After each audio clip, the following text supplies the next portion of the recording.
ఇవాళ గొంతులెండి ప్రజలు కడుపు మండి మంచినీళ్ళలో మహాప్రభు అని చెప్పి జనం గోల చేస్తుంటే రేవంత్ రెడ్డి గారేమో గొంతు చించుకొని బూతులు తిట్టే పనిలో ఆయన బిజీగా ఉన్నాడు.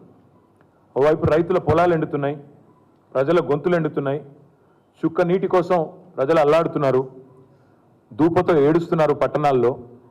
ఆడబిడ్డలు మళ్ళీ బిందెలు పట్టుకొని రోడ్డుకెక్కే రోజులు వచ్చినాయి. ఖాళీ బిందెలతో మంచినీళ్ళ కోసం తిప్పలు పడుతుంటే మహిళలేమో ఖాళీ బిందెలతో రోడ్ల మీద యుద్ధాలు చేస్తుంటే ముఖ్యమంత్రి గారేమో లంక బిందెలని చెప్పి ఆయన మాట్లాడుతూ ఉన్నారు. ఈ అసమర్థ ప్రభుత్వానికి, అసమర్థ ముఖ్యమంత్రి గారికి ధనవనరులను ఢిల్లీ తరలించడంలో ఉన్న శ్రద్ధ జలవనరులను తరలించడంలో మాత్రం లేదు అనేది విస్పష్టంగా ఇవాళ రాష్ట్రంలోని ప్రతి ఒక్కరికి కూడా అర్థమైంది. మేము 10 ఏళ్ళు ఉన్నాం ప్రభుత్వంలో. 10 ఏళ్లలో కేసీఆర్ గారి నాయకత్వంలో మారుమూల తాండాల్లో కూడా తాగునీటి కోసం తండ్లాట లేకుండా చేసినాం, బ్రహ్మాండమైన వ్యవహారం చేసినాం. హైదరాబాద్లో ఎన్నడూ కూడా ఒక్కరోజు కూడా నీటి బొట్టు కోసం అల్లాడే పరిస్థితి కేసీఆర్ గారు ఉన్నప్పుడు లేదు. కానీ ఇవాళ కేసీఆర్ గారి ప్రభుత్వం దిగిపోగానే మళ్ళీ మాయమైన ట్యాంకర్లన్నీ హైదరాబాద్లో కాంగ్రెస్ పాపం వల్ల హైదరాబాద్లో గల్లీ గల్లీ తిరుగుతూ ఉన్నాయి. హైదరాబాద్లో ఈరోజు ప్రతి గల్లీలో రాత్రింబవళ్ళు ట్యాంకర్ల చప్పులు వినబడతా ఉన్నాయి. ట్యాంకర్ల దందా జోరుగా నడుస్తున్నది.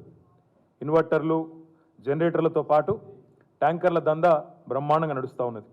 దారుణం ఏంటంటే ప్రజలు 3-4 రెట్లు ఎక్కువ రేటు పెట్టి, గతానికంటే ఇప్పటికీ 3-4 రెట్లు ఎక్కువ పైసలు పెట్టి ఇవాళ ట్యాంకర్లు బుక్ చేసుకొని కొనుక్కోవాల్సిన దుస్థితి వచ్చిన మాట వాస్తవం. హైదరాబాద్లో ఎవరిని అడిగినా, మీరు కూడా హైదరాబాద్లో ఉంటారు అందరూ, ఎవరిని అడిగినా చెప్తారు ఈ మాట.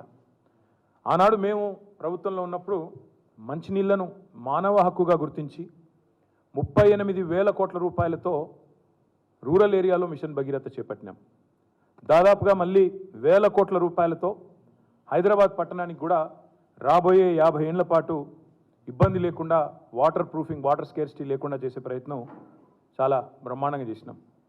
మరి దాన్ని నిర్వహించే సమర్థత కూడా ఈ ప్రభుత్వానికి లేదు. కనీసం మిషన్ భగీరథ లాంటి ఒక అద్భుతమైన ప్రాజెక్ట్ నిర్మాణం చేసి వాళ్ళ చేతుల్లో పెడితే దాని నిర్వహణ కూడా చేతగాని ప్రభుత్వం ఈ కాంగ్రెస్ ప్రభుత్వం అనే మాట నేను మీకు విజ్ఞప్తి చేస్తూ ఉన్నా. వాళ్ళ అనాలోచిత, ప్రణాళిక లేని, అవగాహన లేని విధానాల వల్ల ఇవాళ ఎండాకాలం ఇంకా ఇప్పుడే ప్రారంభమైంది. మార్చ్ ముగిసింది, ఇప్పుడు ఏప్రిల్లో అడుగుపెట్టినాం. ఇంకా మే, జూన్ ఇంకా తీవ్రం ఉంటుంది. ఇప్పటికే ఎండాకాలం ఆరంభంలోనే తాగునీటి కోసం తన్లాట అనేది తారాస్థాయికి చేరుకున్నది. మేమేమో 24 గంటలు ప్రభుత్వంలో ఉన్నప్పుడు ప్రజలకు 24/7 కరెంట్ ఎట్లు ఇవ్వాలి, తాగునీరు ఎట్లు ఇవ్వాలి, రైతులకు సాగునీరు ఎట్లు ఇవ్వాలని మేము ఆలోచన చేసినాం. కానీ వీళ్ళ ఆలోచన ఎట్లుందంటే వచ్చిందే అబద్ధాల పునాదుల మీద వచ్చినారు. 100 రోజుల్లో ఇది చేస్తాం, అది చేస్తాం అని చెప్పి అబద్ధాల పునాదుల మీద గద్దెకెక్కి వీళ్ళు 24 గంటలు ఒకటే పని చేస్తున్నారు. ఎవలను గుంజాలి, బీఆర్ఎస్ని ఎట్లా దెబ్బకొట్టాలి, ఎవలను బెదిరించాలి, ఢిల్లీకి ఎన్ని సూట్ కేసులు పంపించాలి, ఇదే ఆలోచన తప్ప ఇవాళ రైతుల గురించి కానీ ప్రజల గురించి కానీ కనీస పట్టింపు కూడా ముఖ్యమంత్రి గారికి లేదు.